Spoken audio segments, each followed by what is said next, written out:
नमस्कार साथियों, मैं नीरज शर्मा आप सभी को आपके अपने परिवार चाणक्य इंस्टीट्यूट में के ऑनलाइन प्लेटफॉर्म पर हार्दिक स्वागत करते हैं। दोस्तों, जैसे कि हम लोग पढ़ रहे हैं अवरेज, और अवरेज में अभी तक हम लोगों ने 3 क्लास पे डिस्कस किया है। आज हम लोग एक और बेहतरीन सेशन करने वाले हैं दोस्तों, और एक और टाइप आज हम लोग कंप्लीट करेंगे, वो टाइप नंबर 3। दोस्तों, ये भी टाइप बहुत इंपॉर्टेंट है, बहुत ज्यादा इंपॉर्टेंट है एग्जाम के पॉइंट ऑफ व्यू से। वैसे कहा जाए तो एवरेज का कोई भी टाइप आप ये नहीं कह सकते हो कि एग्जाम के पॉइंट ऑफ व्यू से इंपॉर्टेंट ना हो। सारे के सारे टाइप से प्रश्न पूछे जाते हैं एग्जाम में। तो आज हम लोग एक बहुत बेहतरीन सेशन करने वाले हैं दोस्त, अंत तक बने रहिएगा। यदि आप अंत तक बने रहते हैं तो आज जरूर आप एक बहुत बेहतरीन टाइप सीख करके जाएंगे दोस्तों। और कम कैलकुलेशन में हम आपको ऐसा तरीका सिखाएंगे जिससे आप बहुत ही कम समय में सवाल को बना लोगे। यानी ये कहा जाए तो आप सेकंडों में सवाल को बनाएंगे। जिस सवाल को करने में एक एक दो दो तीन तीन मिनट लग जाते हैं, उस सवाल को हम ऐसा तरीका आपको सिखाएंगे कि आप उसे सेकंडों में कर लेंगे। यानी कि आप ऐसा तरीका आज तक देखे नहीं होंगे, ऐसे ऐसे तरीके आपको देखने को मिलेंगे साथ। आइए प्यारे दोस्तों, आज का एक जबरदस्त बेहतरीन सेशन हम लोग शुरू करते हैं, और अंत तक देखने के बाद आप जरूर बताइएगा कि आपको सेशन कैसे लगा। कमेंट करके बताइएगा कि कैसे आपको आज की सीरीज लगी दोस्तों। तो दोस्तों, आइए, आज का पहला क्वेश्चन आपके सामने है, और यह है टाइप नंबर 3। कौन सा टाइप है? आप कहोगे ये है टाइप नंबर 3। क्या है? Type number 3। अभी तक हम लोगों ने 2 टाइप कंप्लीट कर लिए हैं। आज हम लोग टाइप नंबर 3 में देख रहे हैं क्या है। एक बल्लेबाज का 20 मैचों में औसत स्कोर 15 है, और 25 अन्य मैचों में औसत स्कोर 24 है। सभी 45 मैचों में औसत स्कोर ज्ञात कीजिए। SSC CGL 19/9/2024 shift number 2। दोस्तों, इस सवाल को लगाने के आपको मैं 2 से 3 तरीका बता रहा हूं, ध्यान से मेरी बात समझिएगा। सबसे पहला तरीका हम आपको बताएंगे, एकदम बेसिक तरीका बताएंगे जिससे आप आसानी से पहला तरीका सीखिए। अगर हम आपको मेथड नंबर 1 की बात करें कि मेथड नंबर 1 क्या होगा, तो आप ये देख रहे हो कि एक बल्लेबाज की 20 मैचों का औसत 15 है। यदि 20 मैचों का औसत 15 है तो 20 मैचों का योग कितना हो जाएगा रनों का? कह रहा है 20 मैचों का औसत स्कोर 15 है, तो कुल योग कितना होगा, मतलब कुल कितना रन वो 20 पारी में बनाया है। तो आप कहोगे 20 गुणे 15 कर दें तो क्या मिल जाएगा? 20 पारियों के जो रनों का योग है वो मिल जाएगा। और 25 अन्य मैचों में औसत स्कोर 24 है, तो इसका योग निकालने के लिए क्या करोगे? तो 25 गुणे 24 कर दोगे, तो आपको फिर अंत में मिल जाएगा। कह रहा कि सभी 45 मैचों का औसत स्कोर क्या होगा। तो आपको यहाँ पे पहले मेथड के अनुसार अगर हम बताएं तो 20 मैचों का जो औसत स्कोर है वो 15 है, तो योग कितना हो जाएगा? आप कहोगे 20 गुणे 15, यानी इसका रनों का योग हो जाएगा 300। कितना हो जाएगा? 300। अगर और 25 अन्य मैचों का औसत स्कोर कितना है? 24 है। इसका योग कितना हो जाएगा? 25 गुणे 24, क्योंकि योग बराबर क्या होता है? औसत गुणे संख्या। तो यहाँ पे कितना है? 25, 20 मैच है, 20 मैच है, 15 औसत है, तो 20 गुणे 15 कर लोगे तो क्या मिल जाएगा? योग मिल जाएगा। यहाँ क्या है? 25 का औसत स्कोर 24 है, तो योग कितना हो जाएगा? 25 चौका 100, 25 दूना 50, 50 10 60। यानी ये कितना हो गया? अब आपका यहाँ पे 45 पारी बनी। कितनी पारी बनी? 45 पारी बनी। 20 पारी यहाँ है, 25 पारी यहाँ, कुल योग कितना हो गया? 900। तो यहां से एक एवरेज आपको टोटल मिल जाएगा, तो आप कहोगे 900 बटे 45, 900 बटे 45, तो ये कितना हो जाएगा? 45 दूना 90, 45 शून्य शून्य, यानी 20 आपका एवरेज आ जाएगा। एक तरीका तो ये है जो आपको पूरा डिटेल करके करना है।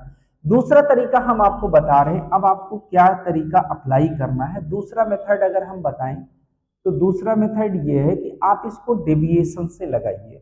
अगर आप डेविएशन से लगाएंगे, यानी वेटेज एवरेज से बात किया जाए, तो आप यहाँ पे एक बार लिखिए डाटा। क्या लिखिए? डाटा है, और यहाँ लिखिए क्या दिया गया है? उसका एवरेज दिया गया है।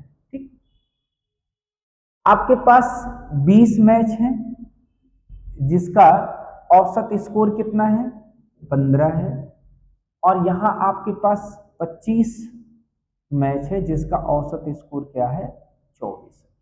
औसत स्कोर क्या है 24 है। मैं आपसे कहूंगा एक एवरेज यहाँ पे हम एज्यूम कर सकते हैं, मान सकते हैं। तो 15 और 24 के बीच का कोई औसत मानना है तो मैंने मान लिया कि भाई एवरेज क्या है 20 है। एवरेज क्या है 20 मान लिया गया। अब आपसे बात किया जाए कि यहाँ पे दोस्त डेविएशन क्या होगा, तो आपको ये पता है कि 20 से ये कितना कम है 5 कम है। अगर 1 पे 5 कम है, 1 पे 5 कम है, तो आप 20 पे कितना कम होगा, तो आप कहोगे 20 पंचे 100। ये 1 पे कितना ज्यादा है, तो आप कहोगे 20 से 4 ज्यादा है। तो 25 पे कितना ज्यादा होगा, तो 25 चौका 100। अब आप देखोगे ये माइनस ये प्लस कट गया, डेविएशन क्या आ गया 0 आ गया। आपको ये पता है जब डेविएशन 0 आ जाता है तो जो आप माने होते हैं एवरेज, वही आपका फाइनली क्या होता है एवरेज होता है। ये रहा दूसरा तरीका। अब मैं आपसे बात करूंगा कि दोस्त आप तीसरा मेथड कैसे अप्लाई करोगे इसमें। अब तीसरे मेथड पे अगर हम आपसे बात करें तो तीसरा मेथड बहुत ही यूनिक है, बहुत ही कम समय में आएगा। इसी को अगर हम बात करें यहाँ पे डाटा की बात करें तो आप कहोगे डाटा क्या है, तो आपके पास 20 है और 25 है। अगर हम एवरेज की बात करें तो कितना दिया गया है 15 दिया गया है और 24 दिया गया है। अब दोस्तों इसको हम क्या कर सकते हैं, ओरिजिनल डाटा से भी बना सकते हैं, इसके रेशियो से भी बनाएंगे तब भी वही चीज आएगी। तो अगर इसका रेशियो बनाए तो 5 से अगर इसको काटते हैं 4 पे और इसको 5 से काटते हैं तो 5 हो जाएगा। अब अगर यहाँ से एक एवरेज आप मानते हैं, तो अगर मान लिया जाए कि एवरेज 20 है, तो आप देख रहे हो कि 20 अगर है तो 1 पे कितना कम है 5 कम है, तो 4 पे कितना कम होगा 5 चौक 20। 4 पे कितना कम होगा 5 चौक 20। 1 पे कितना ज्यादा है 4 ज्यादा है, तो 5 पे कितना ज्यादा होगा 5 चौक 20। तो फाइनली जो आपका डेविएशन आएगा वो आ गया 0। क्या आ गया 0 आ गया। तो आप क्या बताओगे कि जो आपने एज्यूम किया है, जो आपने माना है, वही आपका राइट आंसर होगा। तो आप देख रहे हो ना, ये एकदम बेसिक तरीका है कि आप बेसिक तरीके से बना सकते हो। उसके बाद आपका डेविएशन मेथड मैंने बताया कि आप इसको डेविएशन से कैसे बनाओगे। इसी डेविएशन को मैंने कहा कि जो आपका डाटा दिया गया है, इस डाटा को आप रेशियो से भी बना सकते हो। तो आपका ये भी तरीका बहुत ही यूनिक तरीका है, आप इससे बड़े बड़े सवालों को आसानी से बना सकते हो। जब आप ओरिजिनल डाटा से जो चीज करोगे वही चीज आप उसकी रेशियो वैल्यू से भी लगाओगे, तब भी आपको वही चीज मिलने वाला है साथियों। तो आप देख रहे हैं, आप इन तीनों तरीकों में से तरीका ये कौन सा अप्लाई करेंगे, तो आप इस तरीके को अप्लाई करिए। बहुत ही आसानी से आपको मेथड नंबर 3 को फॉलो करते हुए चलिए, आपको बहुत आसानी से आंसर आता रहेगा, मतलब सेकंडों में आ जाएगा, आपको पता ही नहीं चलेगा कि कैसे आ गया दोस्त। बस एक बार आपको याद होना चाहिए कि आप पिछली क्लास को देख करके आइए, तो डेविएशन निकालने में आपको समस्या नहीं होगी, मतलब डी का कैलकुलेशन करने में दिक्कत ना हो। जब 1 पे कितना, इसको फिर से एक बार क्लियर करिए, अगर 1 पे 5 कम है तो 20 पे कितना कम होगा 100 कम होगा। अगर 1 पे 4 ज्यादा है तो 25 पे कितना ज्यादा होगा 100। तो ये प्लस माइनस कैंसिल हो गया, तो डेविएशन क्या आ गया 0।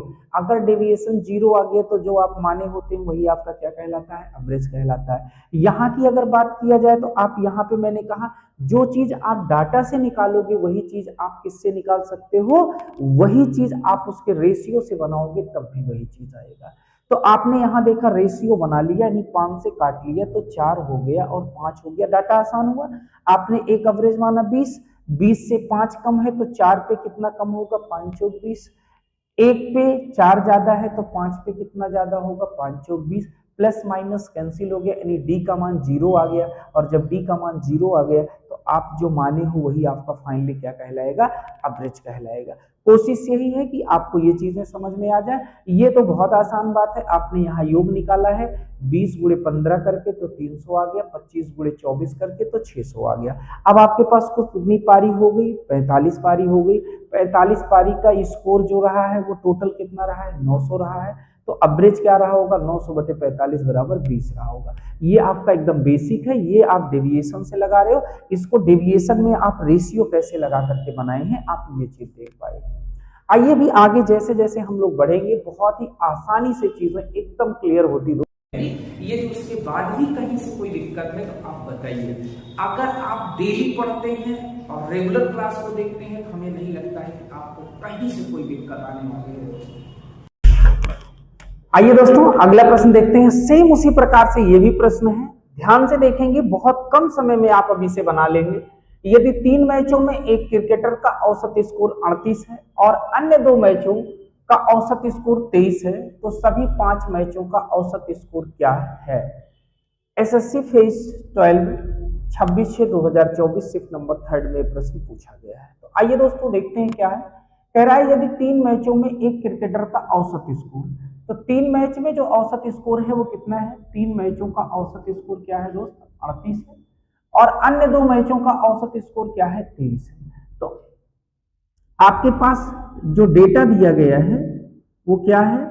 डेटा आपके पास है 3 मैच है जिसका एवरेज कितना है? एवरेज है 38। कितना है? 38 है।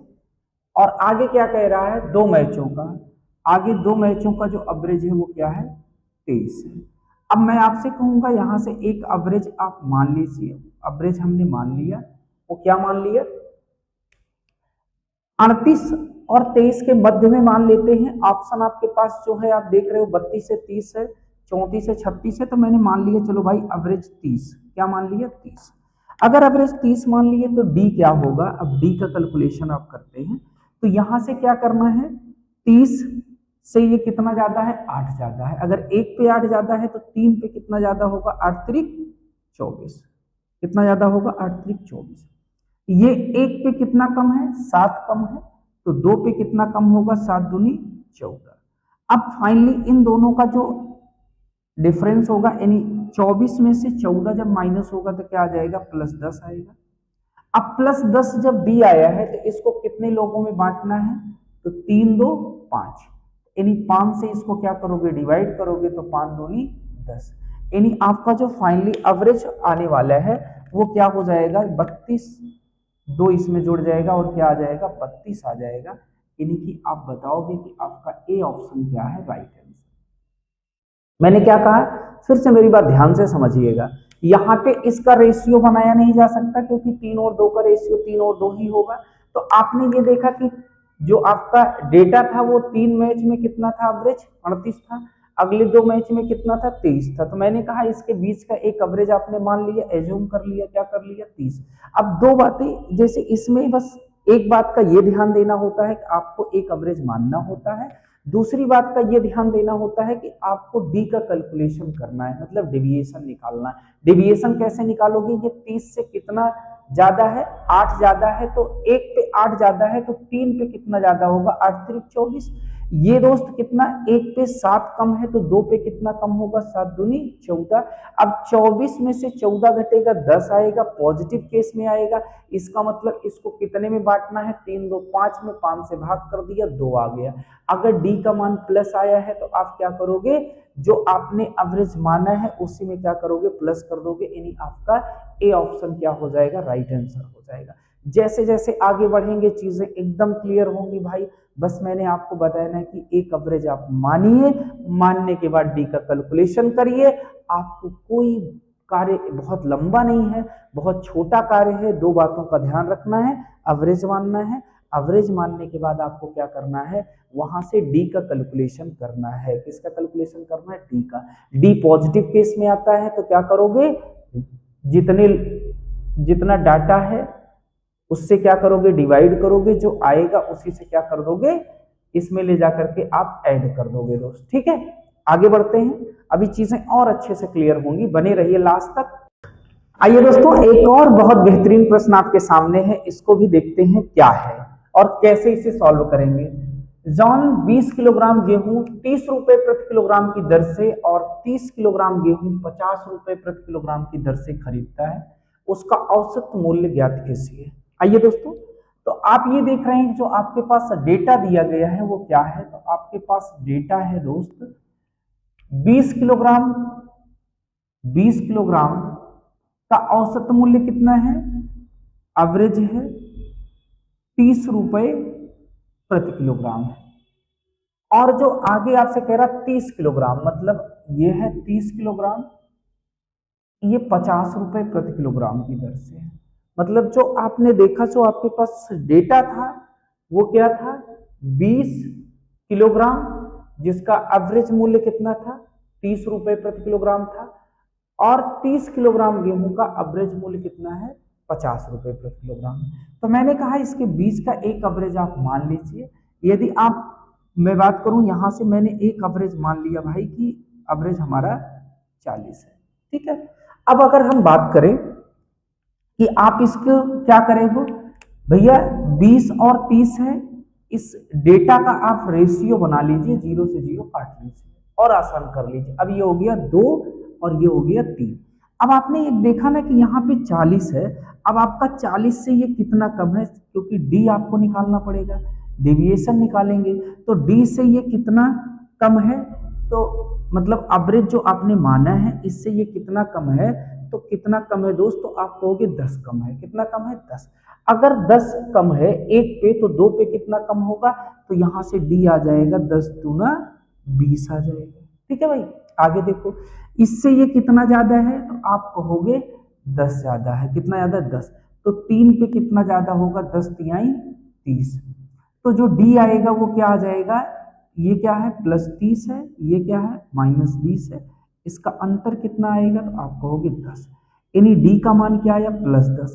अब 10 को क्या करना है आपको, जो आपके पास डेटा है वो 2 और 3 पे आपने बनाया है, तो 2 और 3 का मान कितना योग करोगे तो 5 हो जाएगा, और इसको क्या करोगे, 5 से जब डिवाइड करोगे तो क्या आएगा, 2 आएगा। तो फाइनली जो आपका एवरेज होगा वो 2 बढ़ जाएगा, यानी कितना हो जाएगा, 42 हो जाएगा, यानी कि आपका सी ऑप्शन क्या हो जाएगा, राइट आंसर हो जाएगा। दोस्तों मैंने आपको बताया ना कि धीरे धीरे चीजें याद हो जाएंगी, ऐसे मैं आपको सिखा रहा हूं, टेंशन की बात नहीं है।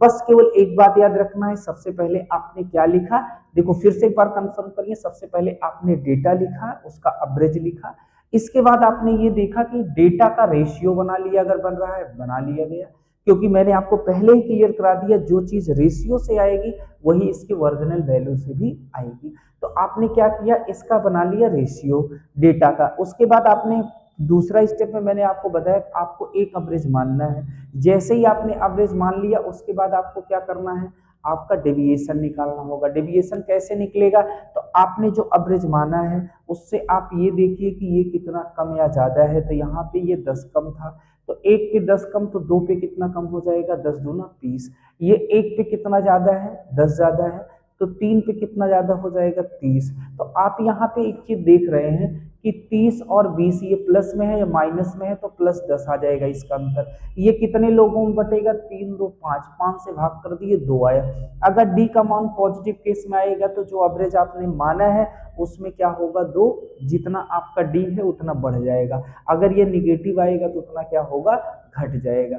तो उम्मीद करते हैं ये बात भी आपको एकदम क्लियर होगी। देखो दोस्त, अगर आप इसको सीख ले जाते हो तो यहाँ पे कोई आपको बहुत लंबा गुणा भाग नहीं करना है, नहीं तो आपको करना क्या होगा, मैंने आपको पहले ही बेसिक बता दिया, इन दोनों का मल्टीपल करोगे, इन दोनों का मल्टीपल करोगे, उसके बाद क्या करोगे, दोनों मात्रा को जोड़ करके उसके बाद ले जा करके तब आप डिवाइड करोगे। तो लॉन्ग प्रोसेस से बचना है तो आपको ये सीखना पड़ेगा, यानी डेविएशन तो सीखना ही सीखना है आपको, यदि एवरेज आपको। आइए दोस्तों एक और प्रश्न देखते हैं क्या है, यदि 40 सेबों का औसत भार 33 किलोग्राम और 32 सेबों का औसत भार 60 किलोग्राम है, तो सभी सेबों का औसत भार किलोग्राम में कितना है। 40 सेब का औसत भार कितना है, 33 किलोग्राम है, और 32 सेबों का औसत भार है 60 किलोग्राम। आपको डेटा जो दिया गया है वो क्या दिया गया है, डेटा आपके पास है 40 सेब है जिसका एवरेज कितना है, आप कहोगे एवरेज है 33, कितना है 33, और 32 सेब है इसका एवरेज कितना है, कहोगे एवरेज है 60। ठीक है भाई, अब आपको क्या करना है, जो आपके पास डेटा है उसका आप रेशियो बना सकते हो, तो रेशियो बनाओगे तो 8 से 5 पे और 8 से 4 पे, इसमें कोई दिक्कत नहीं है। अब आपको मैंने क्या बताया कि एक एवरेज आप मान लेंगे 33 और 60 के बीच में। तो 33 और 60 के बीच में एक एवरेज मानना है। अगर मान लिया गया कि जो आपका एवरेज है वो 40, कितना मान लिया जाए, चलिए 40 क्या 45 मान लो, चलिए क्या मान लिया गया 45, क्या मान लिया 45, भाई 40 मान सकते हो, 45 मान सकते हो, 50 मान सकते हो, आप कुछ भी मानो, आंसर तो आना है। तो मैंने मान लिया 45 एवरेज है मान लिया। अब यहां से डी की बात किया जाए कि डी कितना आएगा, इसकी बात किया जाए डी की, तो डी कैसे आएगा, ये 45 है और ये एवरेज कितना है 33 है। 45 से 33 कितना कम होगा, तो आप कहोगे 7 5 12 कम होगा, कितना कम होगा 12। अगर 12 कम है एक पे तो 60 पे कितना कम होगा, आप कहोगे 12 पंचे 60, 12 पंचे 60। ये दोस्त एक पे कितना ज्यादा है, तो आप कहोगे 15 ज्यादा है। तो 4 पे कितना ज्यादा है, 15 चौका 60। तो भाई डेविएशन जीरो आ गया, और जब डेविएशन जीरो आ गया तो जो आपने एवरेज माना है वही आपका क्या हो जाएगा, फाइनली आंसर आ जाएगा। यानी आप बताओगे कि भाई 45 आपका राइट आंसर है, कहीं से कोई दिक्कत नहीं है, सेकंडों नहीं लगेगा सवाल को बनाने में। मैंने क्या कहा कि आप जो आपके पास डेटा है उसका आपने रेशियो बना लिया, और जैसे आपने डेटा का रेशियो बनाया तो चीजें और आसान हो गई। नहीं तो अभी आप वही क्या करते, इसका जब डिफरेंस लेते तो 12 कम था तो 12 को किससे मल्टीप्लाई कराते, 40 से। तो मल्टीप्लाई ही तो हमको कम करना है, जितना हमारा कैलकुलेशन कम होगा उतना जल्दी हम पेपर में अटेम्प्ट कर पाएंगे। तो कैलकुलेशन को सॉर्ट आउट करना है, ना कि कैलकुलेशन को बढ़ाना है। तो कैलकुलेशन को जब बढ़ाना है तो मैंने कहा जो आपके पास डेटा होगा उस डेटा का आप रेशियो बना लीजिए, फिर आप डेविएशन चेक करिए कि कितना एक पे कम है, तो जो आपका डेटा है उस पे कितना कम हो रहा है उसको निकाल लीजिए। तो एक पे 12 कम था तो 5 पे 12 पंचे 60, एक पे 15 ज्यादा था तो 4 पे 15 चौका 60, यानी प्लस माइनस 60 और 60 ये कैंसिल हो गया, यानी डी का मान क्या आ गया, जीरो आ गया। और जब डी जीरो आएगा तो जो आपने माना है वही आपका क्या कहलाएगा, एवरेज कहलाएगा, यानी 45। आइए प्यारे दोस्तों एक और प्रश्न आपके सामने, बहुत बेहतरीन प्रश्न, ध्यान से इसे देखते हैं। 32 व्यक्तियों का औसत व्यय 6,000 रुपए है और अन्य 40 व्यक्तियों का औसत व्यय 3300 रुपए है। पूरे समूह का औसत व्यय कितना है, एसएससी एमटीएस 13/9/2023 सिक्स नंबर 3। आइए दोस्तों क्या कह रहा है, आपके पास जो डेटा है वो क्या है, डेटा आपके पास है 32 व्यक्ति हैं जिनका औसत व्यय कितना है, एवरेज कितना है, एवरेज व्यय है 6,000 रुपए है। और अन्य 40 व्यक्ति हैं, अन्य 40 व्यक्ति हैं जिनका एवरेज व्यय कितना है, 3300 रुपए है। कितना है, 3300 रुपए। पूरे समूह का औसत व्यय निकालना है तो सबसे पहले आप क्या करोगे भाई, डेटा जो आपके पास है उसका रेशियो बना लो, 8 से 4 पे और 8 से 5 पे। अब सवाल आपका बहुत आसान हो गया। अब एक एवरेज आप मान लीजिए, एवरेज क्या मान लिया जाए भाई, ये है 6,000, ये है 3300, इसके बीच का एवरेज मान लेते हैं भाई। मान लिया गया, चल भाई यहाँ पे एवरेज जो है वो 4500 मान लिया गया। कितना मान लिया गया, 4500। आप कहोगे सर कोई बात नहीं। अब यहां से डी की बात किया जाए कि डेविएशन क्या निकल के आएगा, तो जरा ध्यान दीजिए, 4500 से 6,000 कितना ज्यादा है, तो आप कहोगे 1500 ज्यादा है। अगर एक पे 1500 ज्यादा है तो 4 पे कितना ज्यादा होगा, तो आप कहोगे 15 चौका 60, 15 चौका 60, यानी कि 6,000। एक पे 1500 ज्यादा था तो 4 पे कितना ज्यादा होगा, 6,000, 15 चौका 60। ये एक पे कितना कम है ये देखिए, तो आप कहोगे एक पे कितना कम है, तो एक पे 1200 कम है, तो 5 पे कितना कम होगा, तो 12 पंचे 60, यानी कि 6,000। कितना, 6,000। 6,000 प्लस में 6,000 माइनस में डेविएशन क्या आ गया, डी का मान आ गया जीरो। और जब डी का मान जीरो आ गया तो जो आपने एवरेज माना है वही आपका फाइनली एवरेज हो जाएगा, यानी 4500 आपका एवरेज। बताइए कहीं से कोई दिक्कत हुई हो तो, मतलब सवाल में टाइम ही नहीं लग रहा है भाई, 5 से 10 सेकंड, मैक्सिमम 10 सेकंड में आप सवाल को बना ले जाओगे, कहीं से कोई दिक्कत नहीं है। अगर आपको कहीं से कोई दिक्कत है तो आप कमेंट करके बताइए हमको कि कहीं से कोई समस्या आपको हो रही है। दोस्तों ये आज का सेशन आपको कैसे लगा है एक बार आप कमेंट करके जरूर बताइएगा। प्यारे साथियों, बहुत लंबी क्लास में इसलिए नहीं लेता हूं, मुझे लगता है कि बहुत लंबी क्लास का कोई बहुत ज्यादा औचित्य नहीं है। औचित्य केवल इस चीज का है कि जो आप कॉन्सेप्ट पढ़ रहे हो वो कॉन्सेप्ट आपको कितना अच्छे से क्लियर हुआ है। तो कोशिश रहती है कि कॉन्सेप्ट आपको बहुत अच्छे से क्लियर कराया जाए, कहीं से कोई दिक्कत ना आए, और फोकस हमेशा इस बात पे रहता है कि कम से कम कैलकुलेशन में आपको चीज बताई जाए। जितना कम कैलकुलेशन करोगे, जितना ज्यादा चीजों को समझ ले जाओगे, कॉन्सेप्ट को अप्लाई करना सीख ले जाओगे, उतना जल्दी आप सिलेक्शन के नजदीक पहुंच जाओगे। नहीं तो बड़ा बड़ा गुड़ा ही करते रह जाओगे। भाई आप क्या करोगे, 32 को 6000 से गुड़ा करोगे, 40 को 3300 से गुड़ा करोगे, जोड़ोगे, फिर ले जाकर के आप क्या करोगे 32 और 40 72 से भाग करोगे। भाई इतना लंबा तो नहीं हो पाएगा। इतना लंबा करोगे पेपर में तो एक के प्रश्न थोड़ा नहीं करना है, पूरे पेपर को अटेम्प्ट करना है। और जो आपको तरीका सिखा दिया, देखो कितने कम समय में आपने इस सवाल को बना लिया। तो इसी प्रकार से हम सारे प्रश्नों को पूरे एक एक टाइप को सीखेंगे। जो है आपको अगर ये टाइप क्लियर नहीं हुआ है तो आप कमेंट करके बताइएगा, मैं एक सेशन और कर दूंगा, इस पे कुछ और सवाल करा दूंगा। और अगर ये टाइप आपको क्लियर हो गया होगा तो आप जरूर कमेंट करके बताइएगा, जैसे कि हम अगली क्लास में अगला टाइप ले। हाँ, अगर ये टाइप अभी भी मैं कह रहा हूं, अगर ये टाइप में कोई भी डाउट रह गया होगा तो आप कमेंट करके बताइएगा, मैं एक सेशन इस पे और कर दूंगा। और अगर क्लियर हो गया है तो आप वो भी कमेंट करके बताइएगा, जैसे कि हम अगली क्लास में अगला टाइप आपको बताएं। और एवरेज की क्लास आपको कैसे लग रही इसके बारे में भी आप कमेंट करके जरूर बताया करिए। और यदि आपको क्लास पसंद आती है दोस्तों तो आप इसे शेयर भी किया करिए। और चैनल पे नए हैं प्यारे साथियों तो चैनल को सब्सक्राइब भी कर लीजिए, इसका कोई चार्ज नहीं है, आप सब्सक्राइब कर लीजिए। अगर आपको चैनल पे कंटेंट पसंद आ रहे हैं, अपडेट कंटेंट आप देख रहे हो 2023, 2024, 2025 यही कराए जा रहे हैं, आपको यूनिक मेथड सिखाए जा रहे हैं। ऐसा भी नहीं है कि बहुत ज्यादा आपको घिसे पीटे मेथड को बताए जा रहे हैं, आपको सारे मेथड में लेकर के चलता हूं, बेसिक भी बताता हूं, कॉन्सेप्ट भी बताता हूं, और स्मार्ट अप्रोच भी बताता हूं कि कैसे सवाल को आप जल्दी बना सकते हैं। बस आप मेरे साथ बने रहिए, डेली चीजें और बेहतर होंगी दोस्तों। बस समय लगेगा, समय के साथ चीजें बहुत अच्छी हो जाएंगी। चलिए दोस्तों, मिलते हैं नेक्स्ट सेशन में। तब तक के लिए हम उम्मीद करेंगे कि आप लोग स्वस्थ रहेंगे, मस्त रहेंगे और पढ़ाई को कंटिन्यू जारी रखेंगे। प्यारे दोस्तों, जय हिंद प्यारे साथियों।